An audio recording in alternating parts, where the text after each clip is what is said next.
DeSanto Propane is 4 generations strong as a trustworthy family-owned business with unmatched customer service. Go online at DeSantoPropane.com for more info or call toll-free at 1-800-752-4574. Since 1937, the difference has been DeSanto Propane.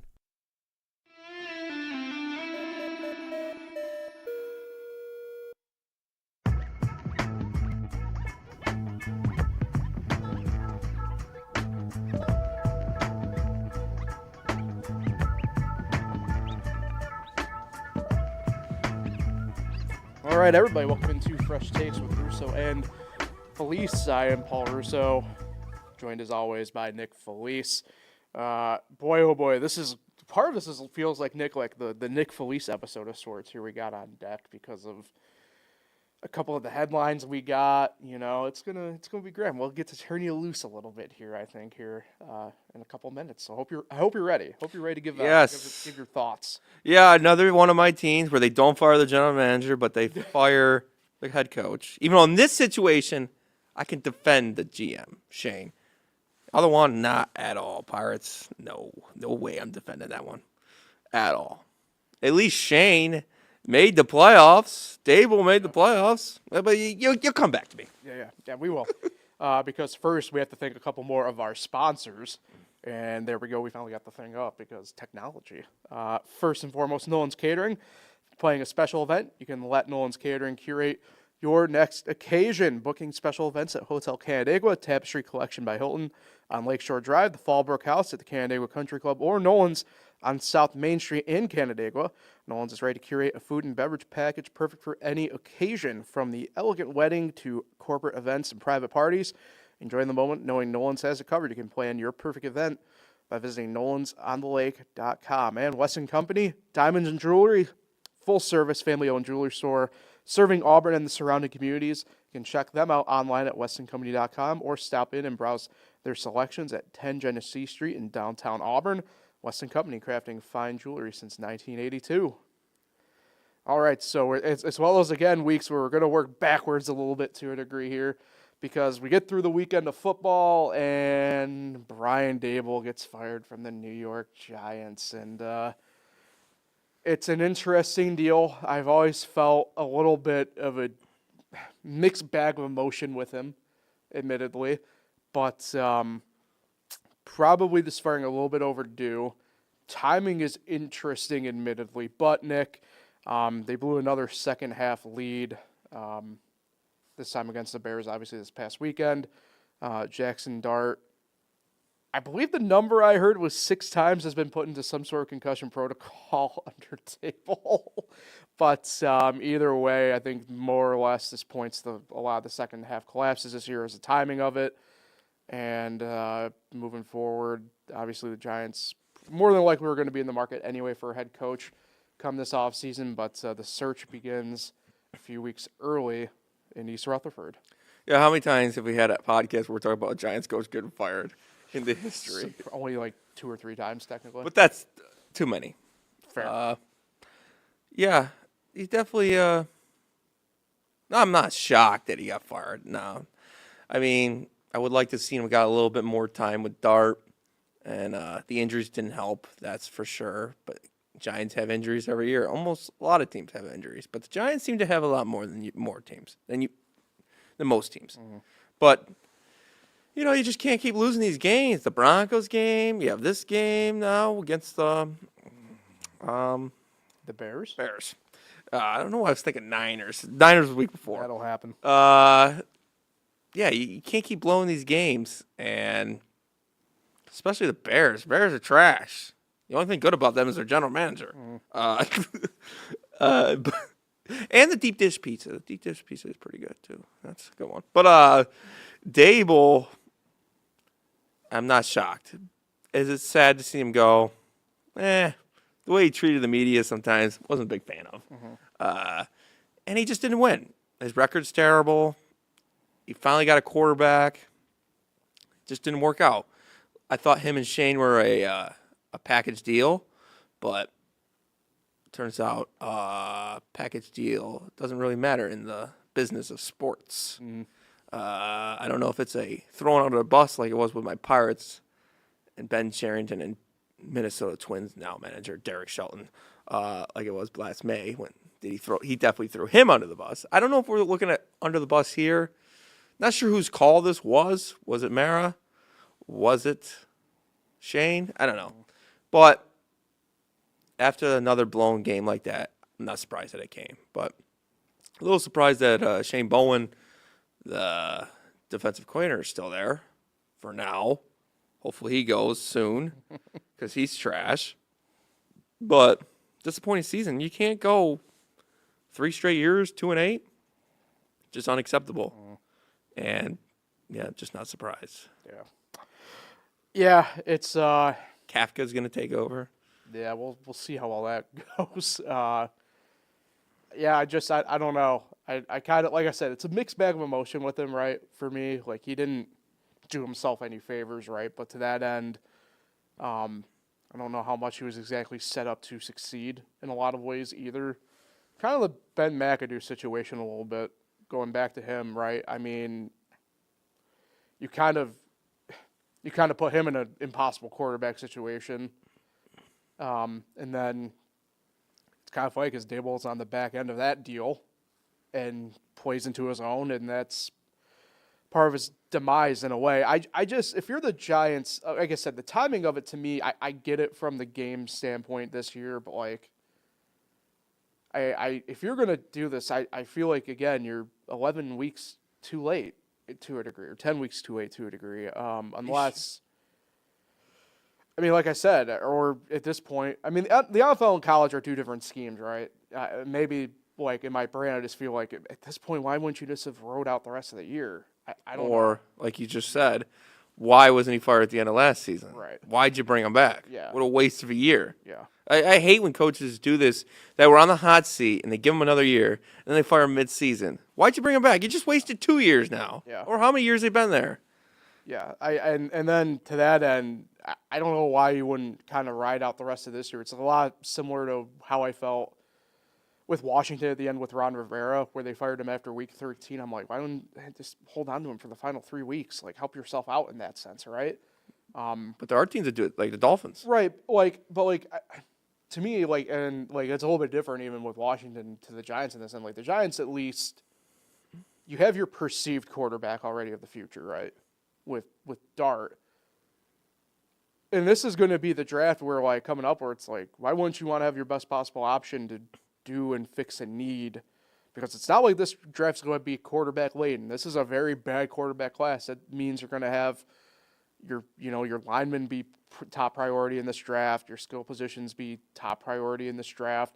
And if you're the Giants, those are pretty much obviously stating the obvious, right? But your 2 biggest needs, right? Like, to me, I don't know, and maybe it's a locker room issue too at that end. Like, just get it out now, and you can kind of, like, to the college end, right? See what guys you want to have around still, and what guys you don't. Part of it. We see this way too much, and I don't really agree with it. Coaches getting fired when quarterbacks are young, almost rookies. It's happened twice this year. Yeah. With Dart and Cam Ward. We saw it with Caleb Williams. Was that last year? Yeah. I think it happened to Bryce Young as well. It happens way too much. Like, it's their first time having this quarterback, and you're just going to let him go. And then it's just like, this quarterback's got to learn a whole nother system once this new head coach gets in. And it's just tough. This is the young part of their careers. And I hate to see that happen to young quarterbacks like that, because you mentioned the class last year. I think the Giants have their guy. I think Dart is the future. 100%. And this is where I go into defending Shane a little bit as a general manager, because they have some really talented players on this team. They've dealt with injuries, obviously, with Neighbors and Scadaboo and now Dart. But they have Andrew Thomas. They have built a decent defense with, Abdul Carter now and big Dexy Sexy in the middle. Sexy Dexy. Sexy Dexy. Where are you? And and Thibodeau has been all right, and Burns has been a nice pickup. So he's done a good job. You could see why he would keep his job, and it's a nice job, I think, for the next head coach that they would Yeah. they're thinking about bringing in. It's a job you would want. Yeah, and that's the interesting part because, of course, now with the way everything is, you have your odds-ons already. And I found it interesting that they have Lane Kiffin at the top of the list. I don't know. Just no. I mean, the only reason why that's like at the top is because of Jackson Dart. Yeah. But like, look, I don't want to be that guy. I think Lane. I do think I'm of the minority. I think overall, I do think Lane is a very good coach. That being said, I don't think he's a good pro coach. Some people aren't. I think he'd be a good maybe pro coordinator, but I don't think head coach is the way to go there. Oh, he's done it. Correct. And that's why I'm getting terrible. at. It was years ago, Yeah. but Yeah. That being said, this probably is. I think it would be the probably number one NFL job at this point, right? Obviously, the New York market, young quarterback who very apparently has the goods. There's obviously going to be other jobs that become available, but I don't know. I think I'd rather the only other job to me that would stick out would be like Miami, and that's just because I think the weather's nicer. well, that's part of it, right? It's Florida. It's easy to get guys to come down to Florida in that sense. That being said, I think the Giants are in a little bit better spot than Miami in the sense of you already have the base level of that rebuild kind of done already. Miami still has yet to put the dynamite into the old building and blow it up. So, which one would you rather have? Mm-hmm. So, I think that's that. Yeah, I think it's a great job. I mean, it's a little biased, but they got a lot of talent there. They've dealt with some key injuries. You can't even Dart's out now. Yeah, they've lost their quarterback, running back, and wide receiver. Yeah, it's not good. No, and I know you mentioned we didn't talk about a ton, but like I said, there are pieces there too. Like Theo Johnson's turned out to be a pretty good tight end.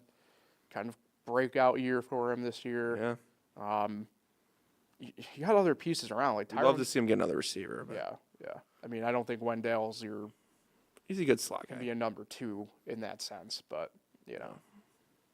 we'll see. The only other main thing I really wanted to get into this week, NFL wise, there are a couple like maybe small things, but really the big one is the Buffalo issue at this point. We talked about it obviously on our Dedicated Bills podcast here, but like I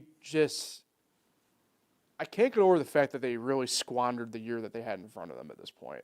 And it's weird because look, they're 6-3. And we're talking about a team that feels like they might as well be 3-6. But to me it goes back to like they had what can only be described on paper going into the year as a pretty easy schedule. Especially on this front end. This back end just is a miserable nightmare for any team in the NFL. I think they only have like 3 home games left. One of them is this weekend, but it's against a good Tampa Bay team. Obviously, you're looking up now at New England still fully. The Bengals, it looks like Joe Burrow's probably might be back now for that game coming up here in a few weeks. That came out of nowhere. Yeah, he's coming. I don't know what to make of Pittsburgh, but you can't take them lightly. And Houston's made they're trash like they're coleslaw. Yeah, but what?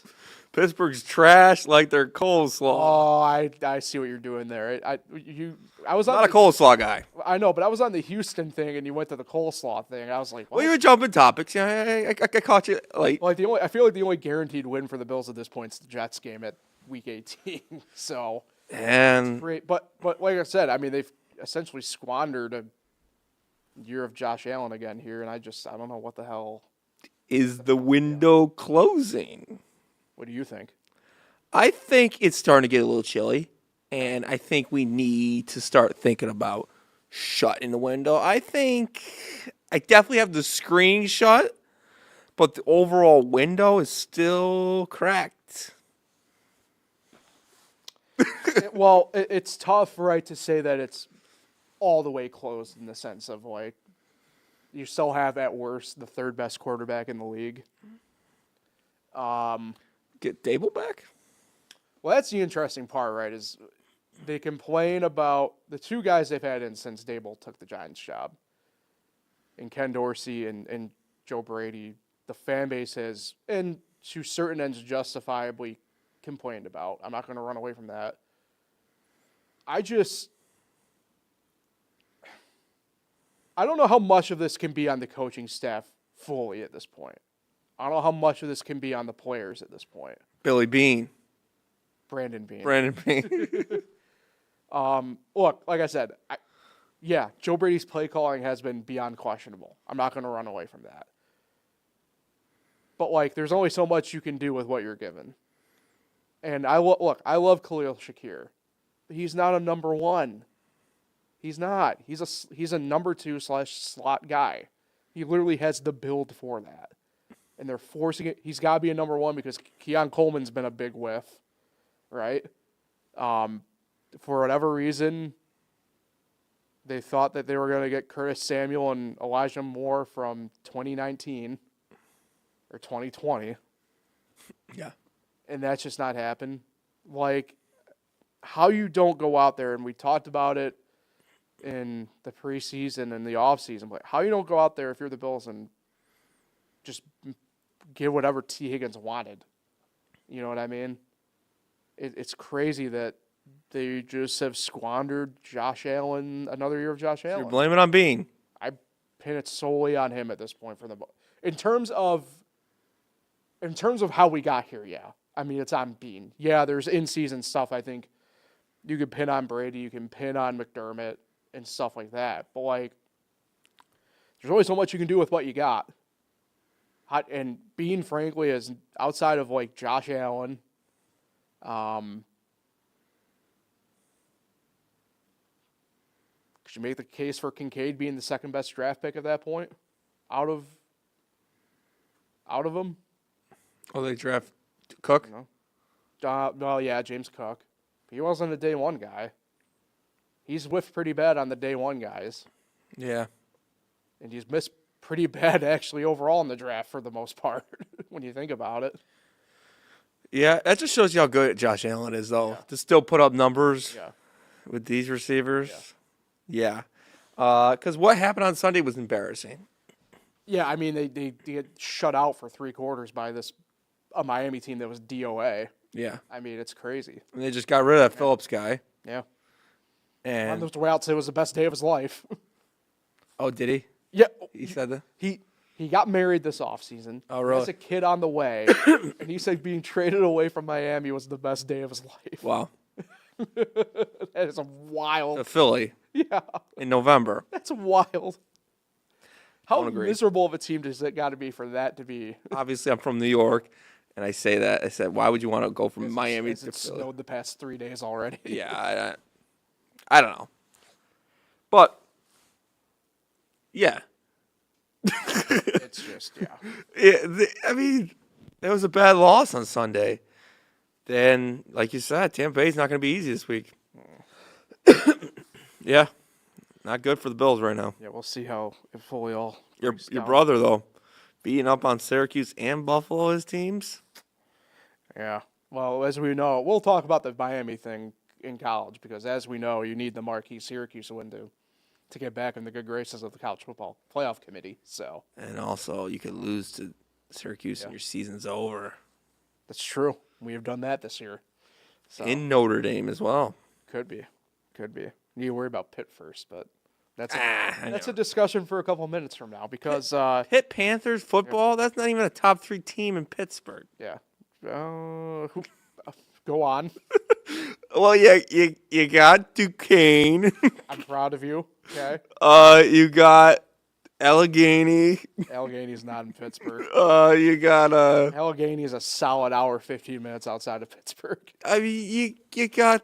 Does Allegheny even have football anymore? What was the Pittsburgh NBA team from the movie? The Pipers? Isn't there like a show or movie that had The fish that saved Pittsburgh, but Pittsburgh? There was a Pittsburgh NBA team. Are you thinking of Rob? Can I help you? Is it the Pittsburgh Fish? Can I just the fish that saved Pittsburgh. Yes. Yeah. Can I just help you? Robert Morris. Nah, not Robert Morris. No, not top. They 3. did beat Kentucky in the NIT that one year at home. Not top 3 though for you for Pittsburgh football teams. Well, I was looking at Pittsburgh All Sports. Oh, now you're doing all sports. Oh yeah, I wasn't putting the Pirates, Penguins, or Steelers. So where do you put the Pittsburgh Grand Prix then? Not in top 3. Exactly. That's why I was talking about the NBA Pittsburgh team. Never mind. The Pittsburgh Fish. Yeah. Yeah. Let's just get to our picks at this point. All right. The coleslaw's terrible there. I was on to Houston at that point. You were just gone. Big week for me this past week, Nick. I was able to make up some ground, so much so I'm now 2 games behind you. I went 10-4 on the week. You went 7-7, so I'm now at 2 games behind at 80-54-1. You're 82-52-1. So, well, let's get it done. We got a great game to start the week. yeah, you could say that. We got 15 games this week, near full slate. 2 teams on the bye: Indianapolis and New Orleans. Thursday night football this week. The Jets are at New England. The Patriots, 12.5-point home favorites. I'm going to go with the Patriots. As you should. I don't have much on that game overall. Our final European game of the year, Sunday at 9:30 a.m. We send our best teams over for Washington and Miami. The Dolphins are 2.5-point favorites. Washington and Miami will be a Super Bowl someday. That's one way to put it. And that will be the greatest day in Russo history. Also a way to put it. But this week, I'm going to go with Washington. You are nuts. I think. Why? I'm turning it on you this week. Why? I got the Pittsburgh Fish, and I just looked it up. The movie is called The Fish That Saved Pittsburgh. I literally told you that. Twice. Twice. 1979 movie. With Julius Erving. Not a big fish guy, knowing about this movie. So I'm going to go. What does that mean? I'm not going with the Dolphins. Not a big fish guy. Okay, I am going with the Dolphins. I think Marcus Mariota gets 3 touchdowns this week. That is, wow. Okay, then.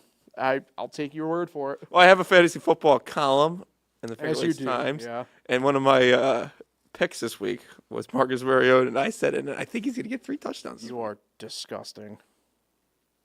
You know that. I'm taking Miami. Why would I think Washington's going to beat that team at this point? You're just sucking up to your brother. Against my own team? Makes no sense.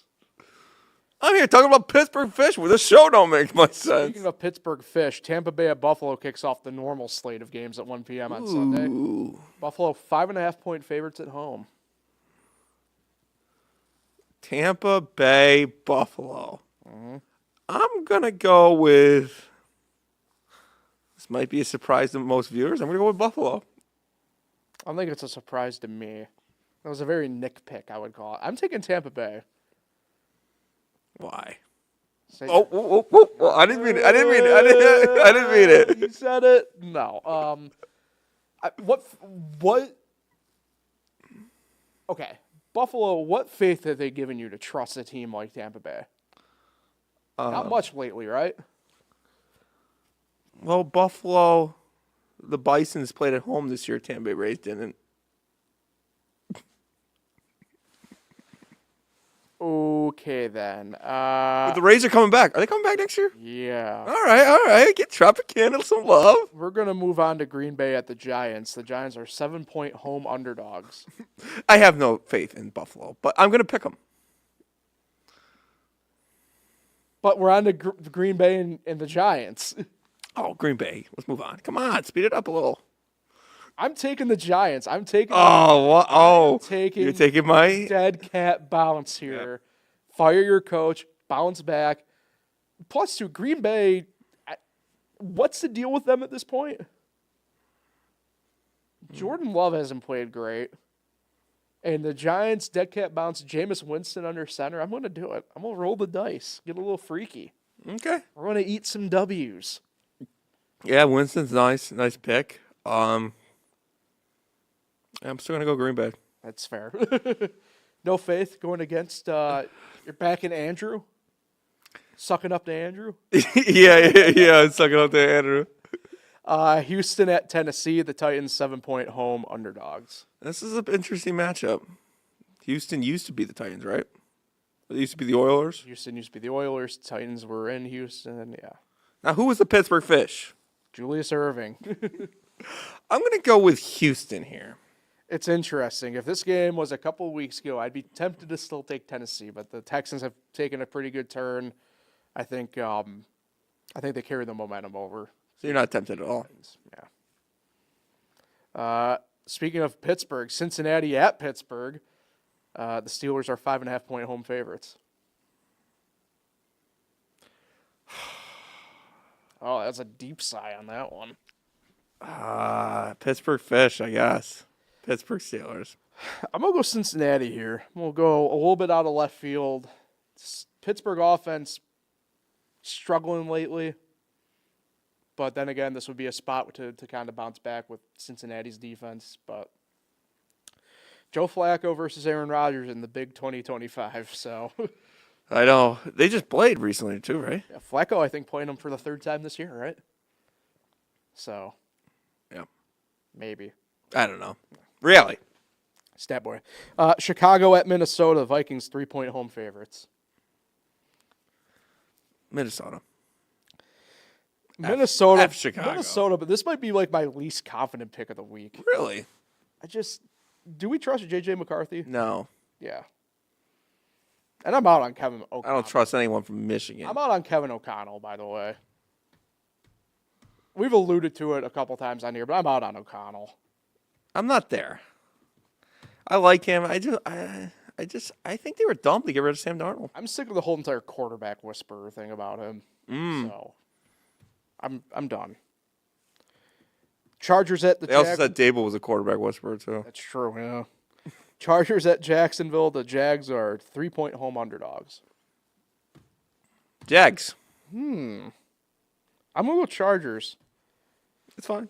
It's fair. I can see why, though. I can see why you'd be like, Jacksonville. I can see why. Well, I mean, Jacksonville lost a heartbreaker. Should have never lost that game last week to Houston, and Interesting. they did. They are a top 10 city by population. And Houston. It's true. Houston is fourth. And L.A. Well, LA's number 2. but who's number one, baby? Exactly. Carolina at Atlanta. The Falcons are 3.5-point home favorites. Your brother was not very happy with Carolina. Can I do my pick now to buckle off of that? I'm taking Carolina. I'm not sucking up to Pat with that pick. No. Carolina who? Atlanta. Why you taking Carolina? Why? Why on this one? Yeah. So you're trusting Atlanta. Yeah. Why? What gives you faith in Atlanta on Oh, this? you're throwing a Y back at me. These are two Jekyll and Hyde teams. I just have more faith in Carolina showing up.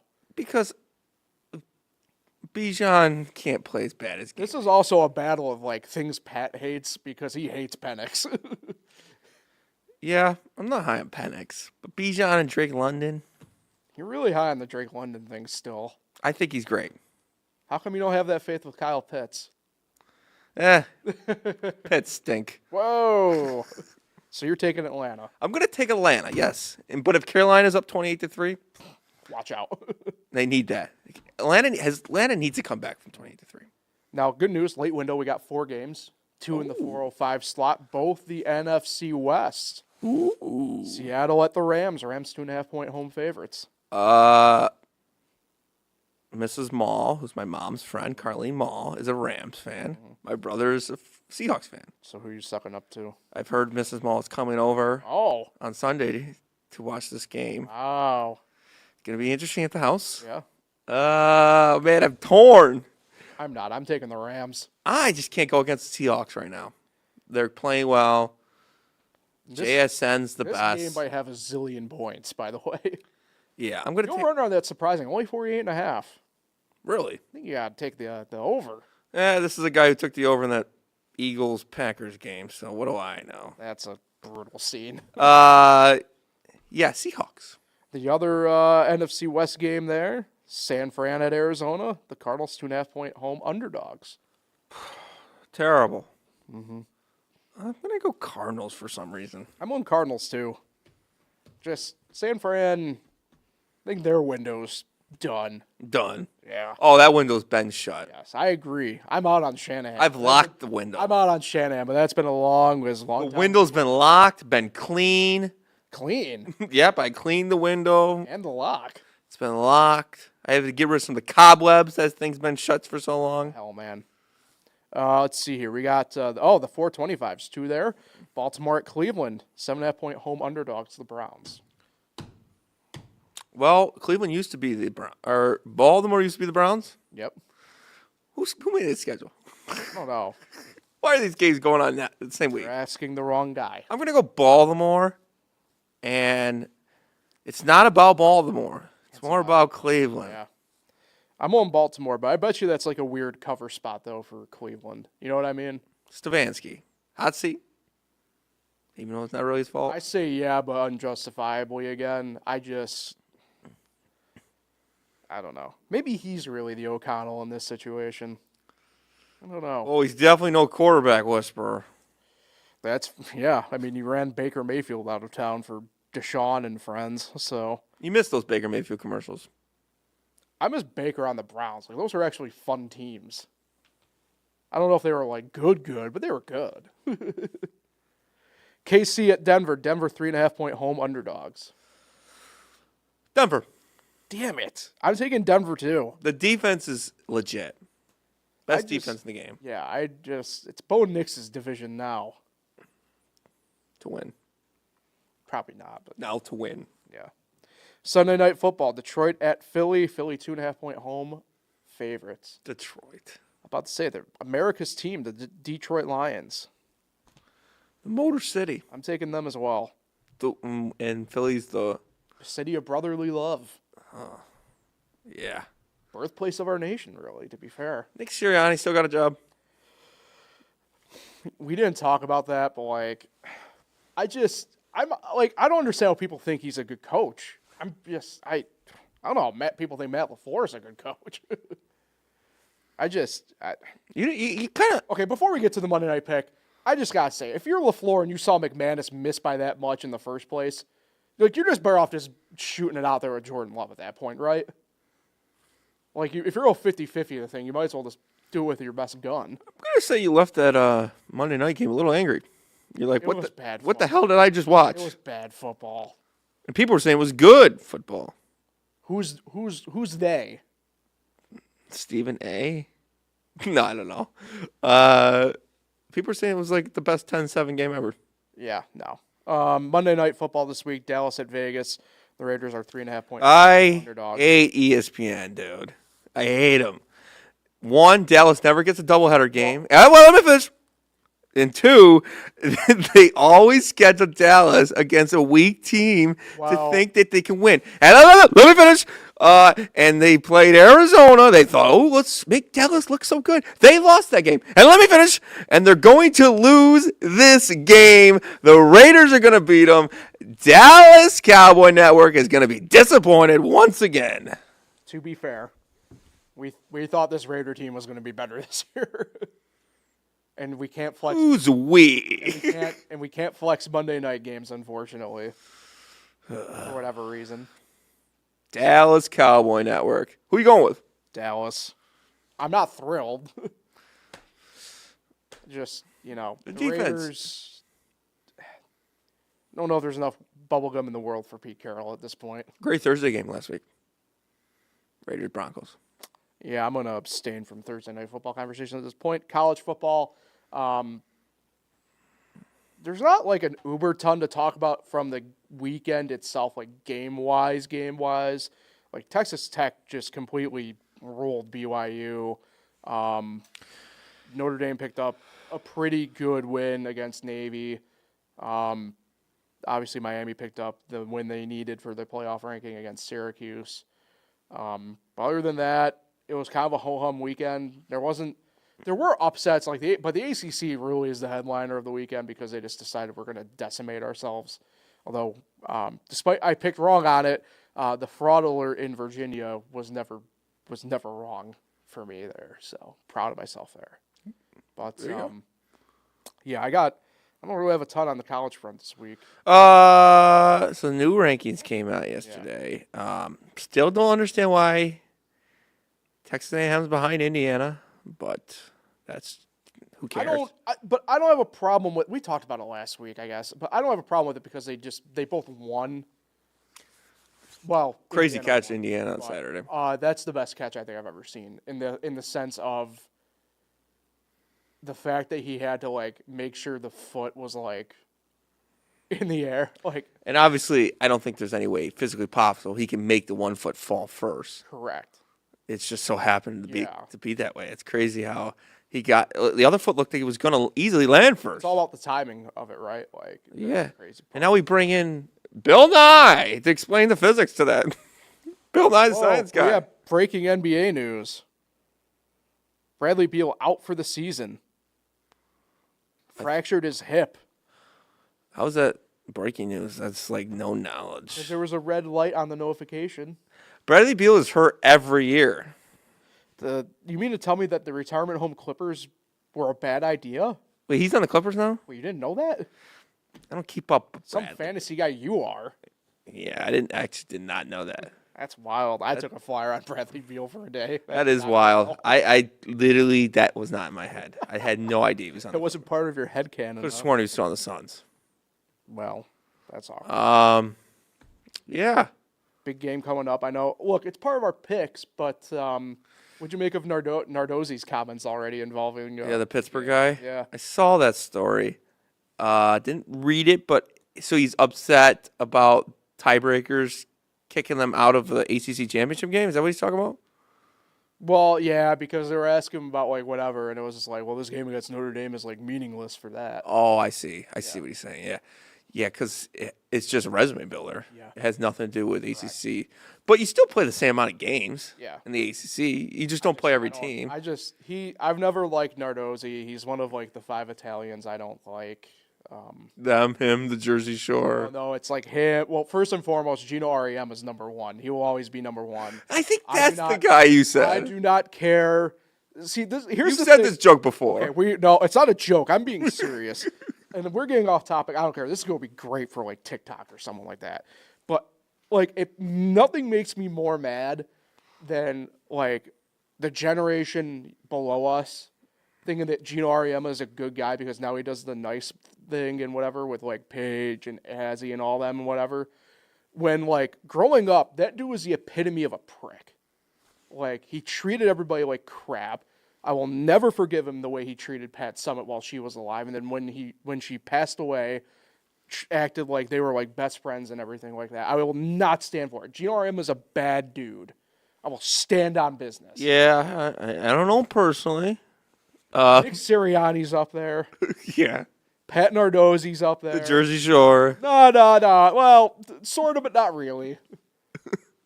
Tommy Lasorda. Get him out of here. Yeah, Italians, man. Those are our brothers. There's very few I dislike, but they're up there. They're up there. Snooky. Yeah. Anyway, college, though. Yeah. Game day coming to Pittsburgh. Yeah. First time in 20 years. Back when it was called Heinz Field.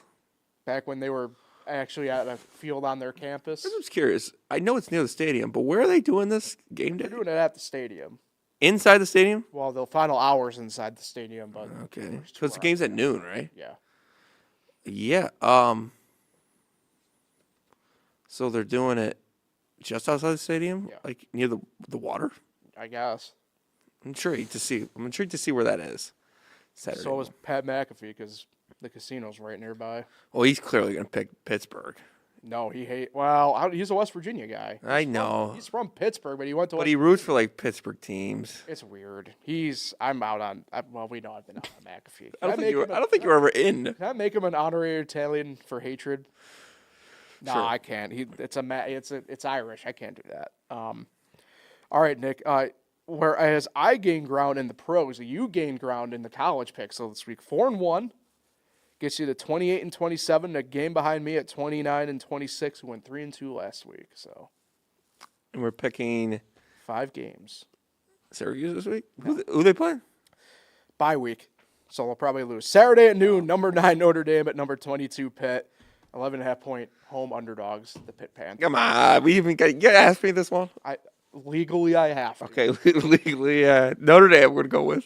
That's my legal pick. I have to do. Even though it kills me, I do love Pittsburgh. Love everything about the city besides this coleslaw and the fish. But That saved Pittsburgh. but I'm gonna go with Notre Dame. Yeah, I'm going ND as well. Saturday at 3:30. Number 11 Oklahoma at number 4 Alabama. Bama 6-point home favorites. I'm trying to win this thing, so roll Tide, Alabama. I'm taking Alabama as well. Don't get too excited over there with that. Can't escape me.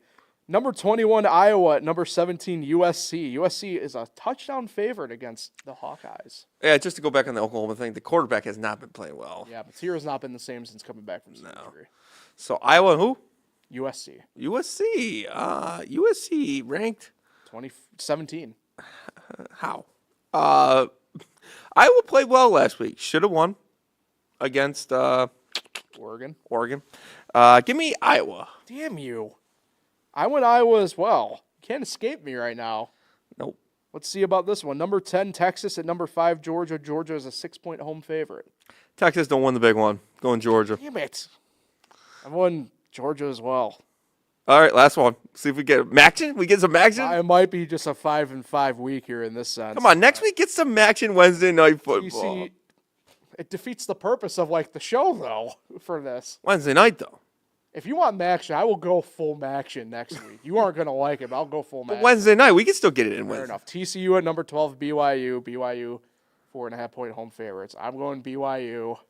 I'm actually going to go TCU. Wow. Yeah, Horned Frogs. Tough BYU. loss. BYU didn't impress me last week. Mm-hmm. I'm going to go TCU. I like that. It is a game of acronyms. It's true. Before we get out of here, we're going to talk a little baseball because some news not news, rumor, technically, but where there's smoke, there's fire. So it's funny the timeline of this. So last week, Ben Cherington, or 2 weeks ago, when did he have that presser? Either way, he had a presser within the past couple weeks. Very, I wouldn't say strange. Every GM does it, but the main thing to come out of it was the fact that Paul Skenes will be a Pittsburgh Pirate this upcoming season. Not ways that they're going to try and improve the team, but Paul Skenes is going to be a Pittsburgh Pirate.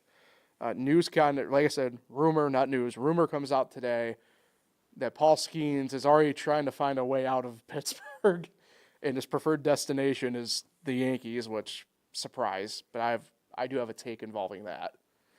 And then Cherington responded already saying that Paul Skenes will be a Pittsburgh Pirate in 2026. So I'll go to you on this, Nick. This has been a thing circulating for, I guess the better part of a year anyway, involving Skenes about will the Pirates just strike while the iron's hot and trade away Skenes. But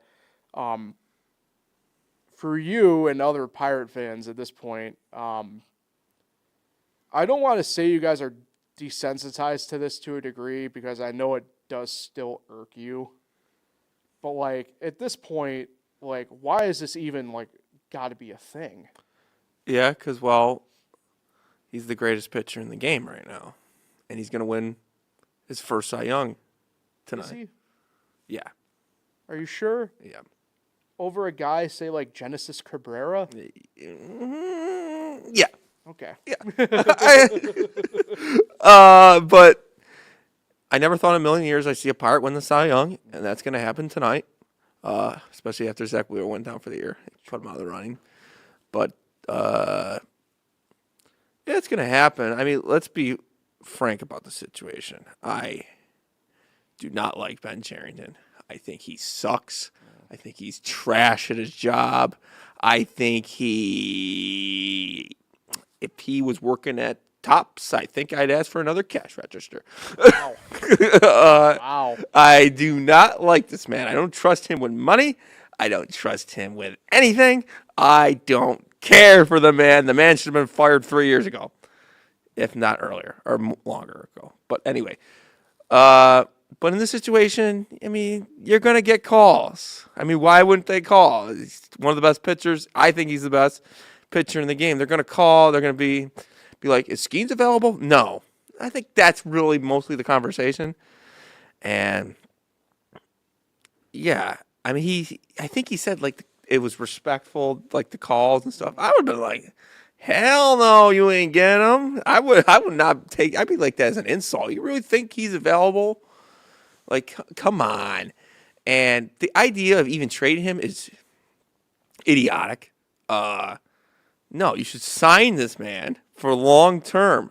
When are you ever going to have a pitcher like this in Pittsburgh? You need to sign him. Yeah, I understand. They got the lockout coming up. More than likely, we should probably preface it that way, even though we know. But if there's any like leeway of like a salary cap or salary floor actually coming, don't you think you would want his money now? So, yeah, that kind of goes into my take on the situation a little bit here. And as you know, as probably some of the people listening or watching know, I tend to lean pro player in these situations in the sense of like, whatever. Not to say I don't feel like Skenes, if this is true, should feel like he's in the wrong or anything like that. My issue with this goes into, like, it's layered, right? And it's going to be anti-player and anti-team all at the same time. I don't like where we've gotten to, especially within baseball. And this is a little bit across every sport. But baseball, you see it to me the most, where these players are leveraging teams at this point, both good and bad, for their own game, right? Like, if you're Skenes, and this is why we are so concerned about what I think us being baseball people that we are, we understand that the lockout is, barring a miracle, probably happening at the end of next year. Not to say that it won't happen or will happen. It's just, that's kind of the tunnel we're looking at. So you're kind of seeing guys, I think, try and leverage stuff already. Like Kurt Suzuki, the manager now of the Angels, he's only on a 1-year deal. Like Artie Moreno knew what he was doing with that hire. I think you're going to see a lot of free agents this year have to do 1-year deals. Yeah. My main issue with Skenes is your contract is through 2029 as is. His rookie deal is through 2029. And I get that your situation in Pittsburgh right now isn't great. I'm not going to sit here and play dumb. I don't think it's fair to the team, your teammates, and frankly, even yourself that you're already trying to do the leverage thing already.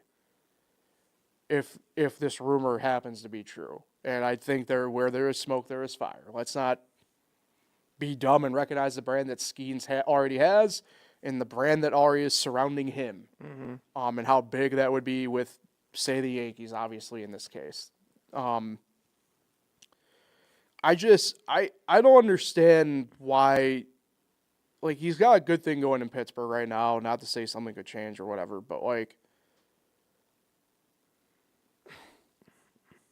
I get it, but, like, I view Pittsburgh as a place to potentially be here in the next couple of years. You have him. You hope, obviously, Jared Jones comes back and looks near what he was before going down with Tommy John. Like, there are young pieces there in Pittsburgh that I think you should be excited about if you're him. Connor Griffin.